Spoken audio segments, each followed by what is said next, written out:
ஹாய்க்கா. என்ன பண்ணிட்டு இருக்க டக்கரும்? இஞ்சி புளி தொக்கு நம்ம கஸ்டமர் ஆர்டர் கேட்டிருக்காங்கக்கா.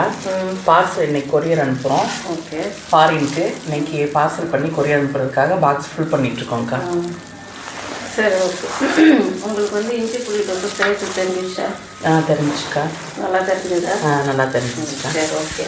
இப்போ பாக்ஸ் போட போகிறீங்களா? ஆமாக்கா. சரி, இந்த பக்கத்தில் நிறைய பாக்ஸாக வச்சுருக்கீங்களா? இதெல்லாம் என்ன ஐட்டம்? இது பிரண்டை தொக்குக்கா. இது கோங்குரா தொக்குக்கா. ஓகே. எல்லாமே செய்ய கற்றுக்கிட்டீங்களா? கற்றுட்டேங்க்கா. அக்கா நல்லா சொல்லி கொடுத்தேன்னா? சூப்பராக சொல்லி கொடுத்தீங்க. சரி, ஓகே. நான் பாக்ஸ் போடுறேன். சரிங்க.